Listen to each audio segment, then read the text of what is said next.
I want to start, I'm just going to tell our story about how it came about.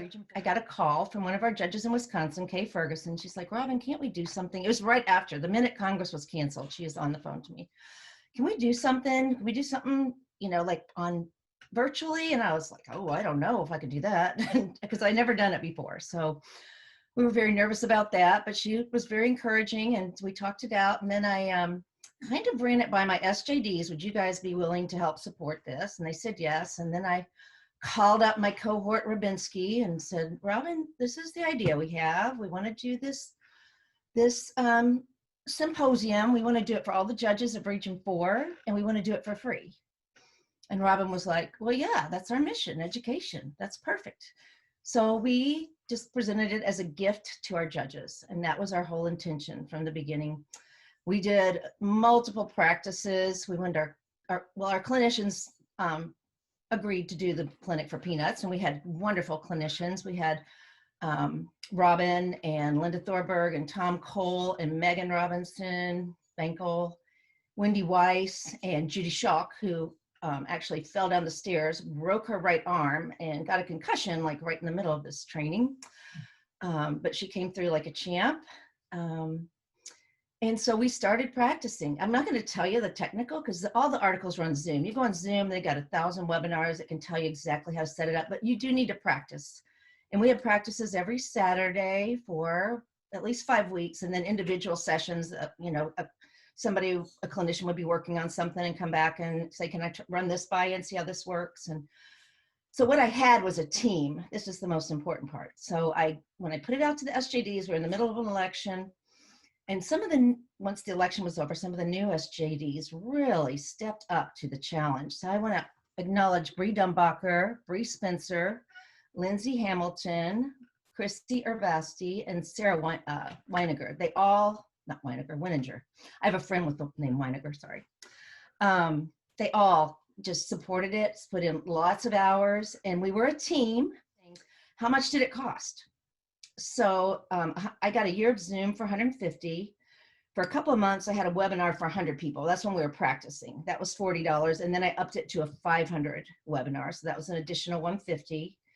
And then I had to increase my cloud because we were recording it. And some of those sessions are up on the website. So that was $150.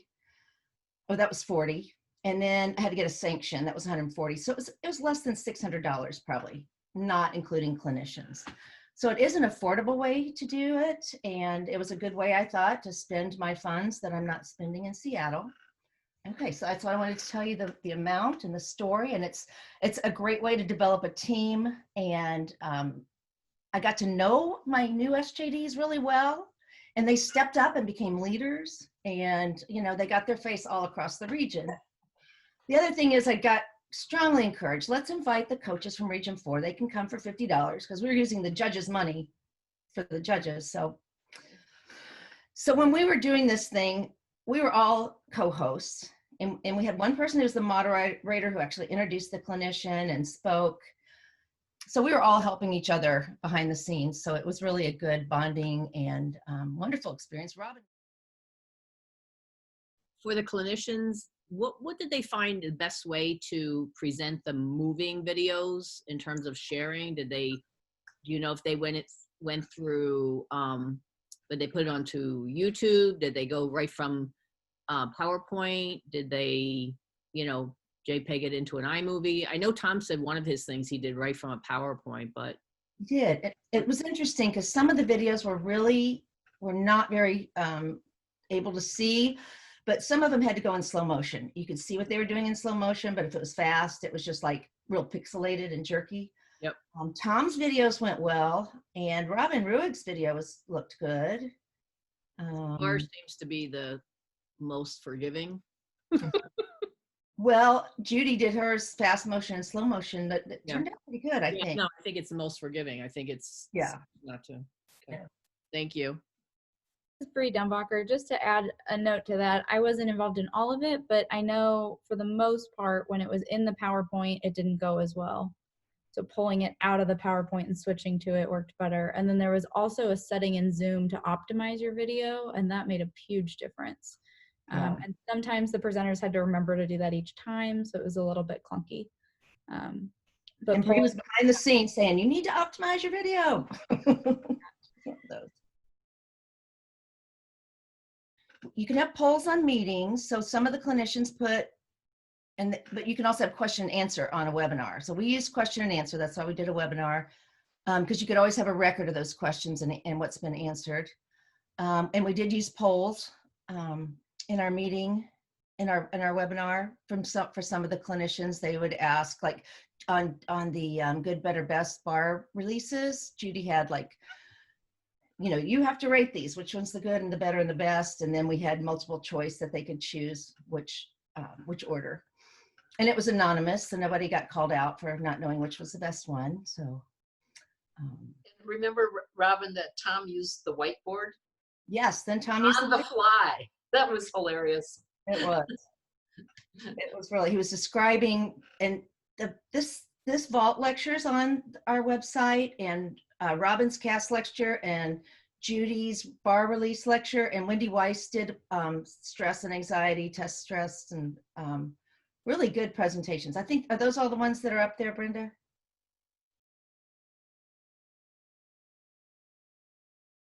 Okay, so with Region 7, our symposium was already set as an in-person symposium because we hold one every 2 years.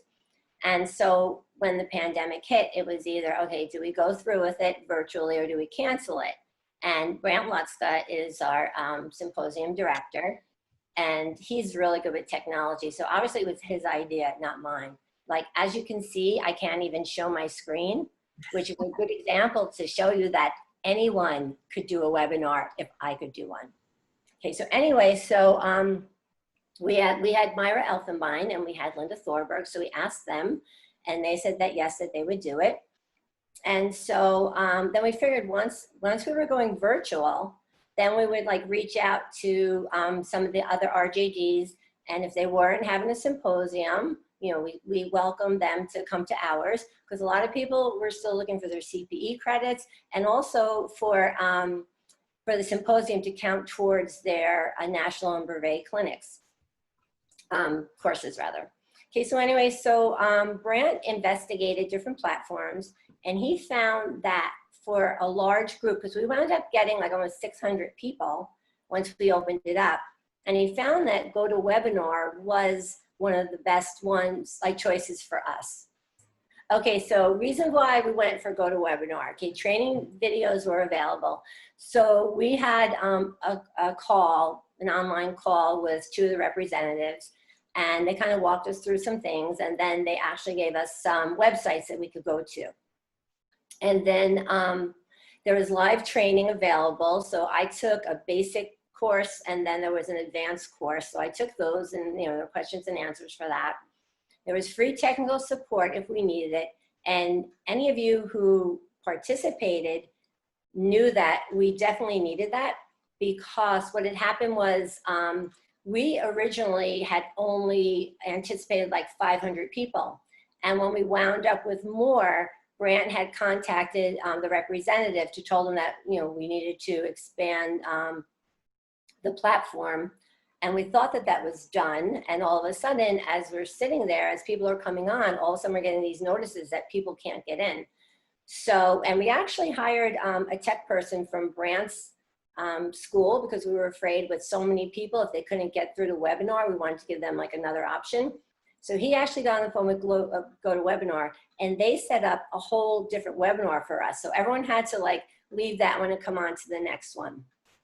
So, so again, their technical support was awesome.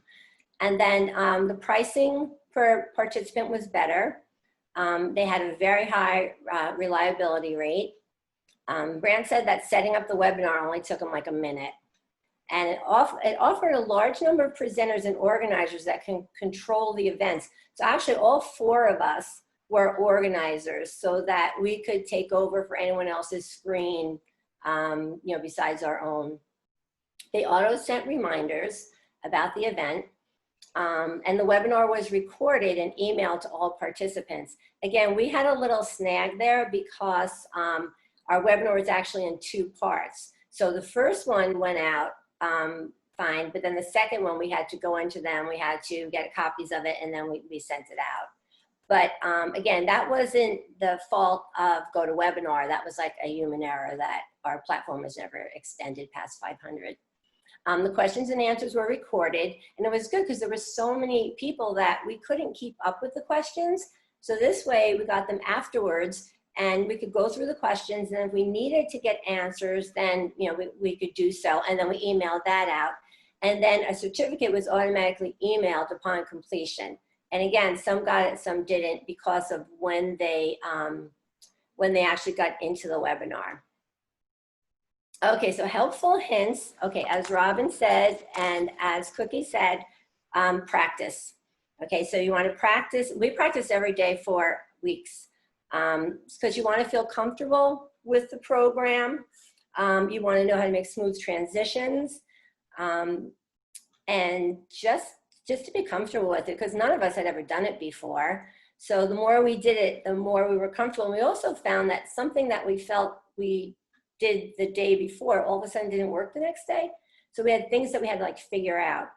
And we had this fear of, what if the internet goes down, like at one of our homes? So we shared our presentations with the other clinicians. This way, in case mine went down, someone else could just do my presentation for me, one of the other clinicians.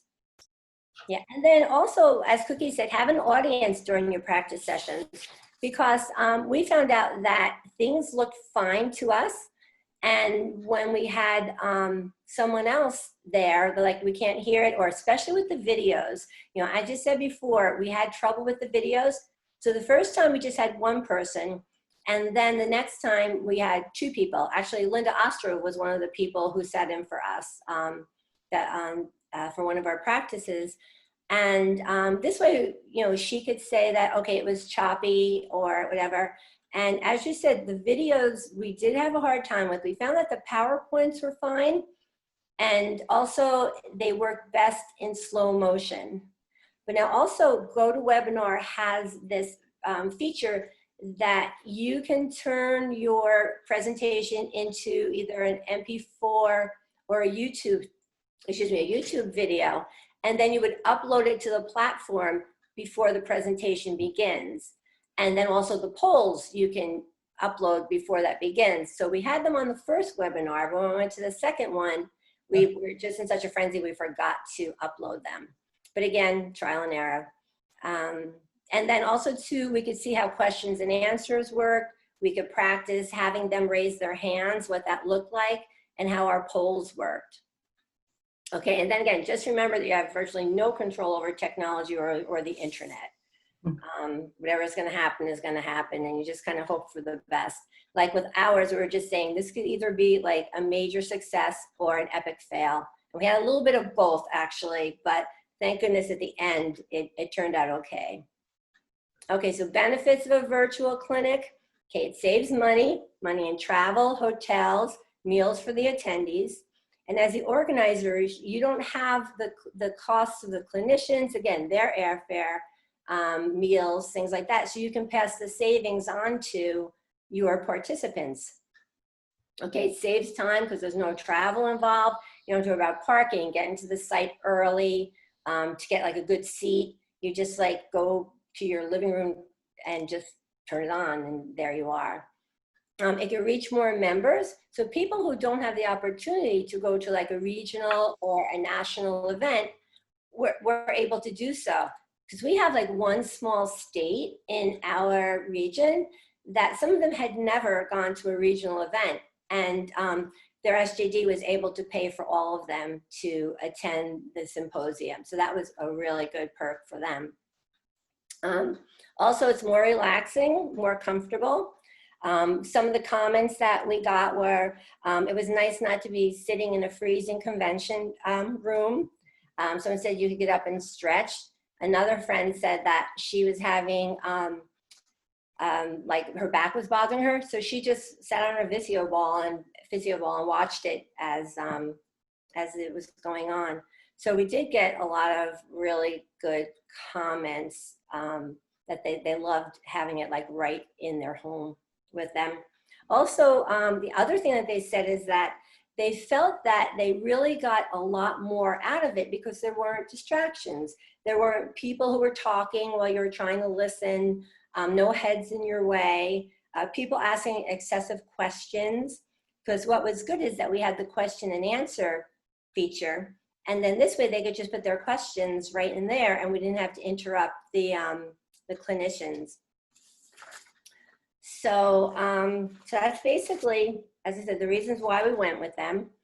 And then as far as the experience, if you're someone, okay, so with GoToWebinar, all you see is yourself because there's so many people that you can't see the individual people. So if you're someone who's kind of like afraid or have anxiety talking in front of a group of people, you don't see them. So, but as Cookie said before, is like, if you're trying to say something that's a joke, like you have no idea whether they thought it was funny or not. But on the other hand, if they didn't think it was funny and no one laughed, you didn't know that either. So you could pretend everyone's just like sitting there laughing their head off. So, so like I have done GoToWebinar and I have done Zoom. Okay, so I've done them both, and I GoToWebinar was the best for us because we did have such a large group. But if it's a smaller group like this, I kind of like Zoom better because it's like more personal, like you could actually see the people. And the one thing I like with the Region 4 clinic is that all of a sudden they could just hit and there's Cookie's on. Cookie could speak. So they could actually access their audience. And with GoToWebinar, we weren't able to. Maybe GoToMeeting, because it's smaller, you might be able to do that. But if you're just doing a small thing, I would go with Zoom.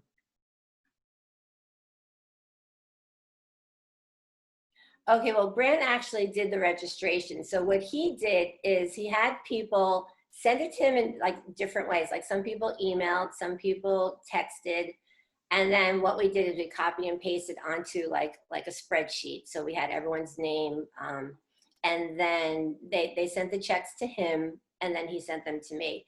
And I told him I am not gonna cash one check until after the event because God forbid it went down. I didn't want to have to write like over 600 checks. So that's basically what we did. So as far as setting it up, he said it just took like a minute to set it up. And for preparation before the event, we had to put the polls up ahead of time. We had to put the videos up ahead of time. And the one thing that we found with Linda's, her Beam video, she actually put it up on the platform and we did that during one of the practices and you could see it a lot better than, but unfortunately, as I said, when we went to the second one, it wasn't up. It was still in the first one. I think what you said is they put it up on YouTube first and then they brought it in from YouTube into the GoToWebinar platform. Ashley Meyer did that. And then like with mine, it was a PowerPoint, but it had voice in it. And so I just converted it into an MP4 and then that could have been uploaded. But when we had like Linda and we had another girl, Patty, they said that they heard it fine. So we're like, okay. The only thing with GoToWebinar is they only allow you to upload 5 videos. So that, but again, for us, it worked fine because we didn't need to upload more than that. So that's, yeah, but MP4 and YouTube videos work best. So for the registration for Zoom, everybody had to register on the Zoom website. So people would email me, or I emailed out the link to everybody, and of course it went to their spam, a lot of them, which seems to be a problem. And then at the end, I had written in the notes of the follow-up email that this counts as 5 hours certificate. And then I also sent Connie Maloney a list. It gave me a list of everybody that attended, when they were off, when they were on, and there were a few people that were on as Robin Smith because they didn't pre-register, so I just gave them my link. So I had to figure out who they were and add those names. But it was very easy because they registered, and there was I could look at any time on my Zoom registrants list and see who was in there. So, and then when we decided, okay, we're going to let the coaches come, I set up a PayPal account, and so And then we sent out the email to all the coaches. And then if they were interested, I sent them an invoice from PayPal, and when I got the notice that they had paid, then I sent them the link to register. So That's a much better way to do it. yeah, it was very That's a easy. much better way to do it, yeah. I watched a few videos and saw the best practices for webinars and just set it up on the webinar page how I wanted it to be. And we talked about it. I talked about it with my team. Do you think we need this or that? And That was another thing I liked about Zoom, is that you were able to change your poll while it was going on, and we had to have it set up ahead of time. So like what happened the second time, we could have put our polls back in, but GoToWebinar didn't allow you to do that. So that was another thing I liked about Zoom, that you had more flexibility within the webinar itself. But again, like looking back, even I'm glad we did it. And it was actually fun, like doing like all the rehearsals and everything. And I definitely recommend it. Again, just practice and you'll feel more comfortable with it.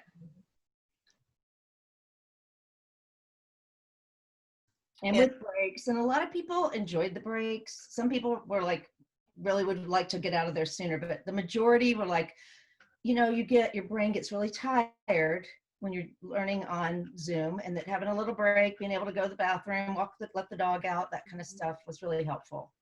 So. Sure. One thing that we encountered, that it doesn't matter what you plan for technology wise, was a power failure in which we lost everything. So that was a bit scary, because all but 2 of our clinicians were in the same room together so that we could serve as a panel to field the questions as they were coming in, and the power failed where the 4 of us were versus the 2 separate. Fortunately, none of us were presenting at the time. It was one of the remote instructors, and it was right before our lunch break. So the power was back on before the lunch break ended. We did find that internet speeds were directly impact the video. And it seemed that the people who had the best video experience were those that were on a fiber optic type internet service versus the older internet services. And it's directly impacted on the router and how many devices are running in the house. You know, if you have kids watching TV that's streaming in one room and an Xbox going on in another room when you're trying to view the clinic, that impacted the quality of video, because I do know that in one of the households, they made everybody else turn everything off, and that fixed their video issues. So we used Zoom as well. Really liked having the facilitator with co-host. So that was good. Dana Kling was very creative with his Beam session for connections, and integrated a Google form versus the poll, where we included the Google form link in the meeting invitation that I sent out. So it was included in the Google Calendar invite to have this open and on your phone when you came to the Beam session. And all you had to do was touch yes or no on the Google form, so that he had full statistics as to 50% gave, who didn't give, and the different feedback on it. So that was an interesting way of getting people to interact. We found it easy to be in one room while we were presenting to help field the questions coming in the chat and bring them to the presenter's attention. But all in all, my judges loved it. The cost was very economical for what we did. And I provided it for all of our members free of charge. We used the Google form for my registration. So they came in first come, first serve with the date and time stamp. When it dumped into the spreadsheet, our email addresses were right there for us to be able to use as our distribution list. We did take some out of state registrations, and they just paid via Venmo or PayPal. And I was able to connect both of those accounts directly to the NAWGJ account for the funds to just dump right into NAWGJ. So it didn't have to pass through my personal account. Thanks to all of you for your leadership in doing this, but also for participating today.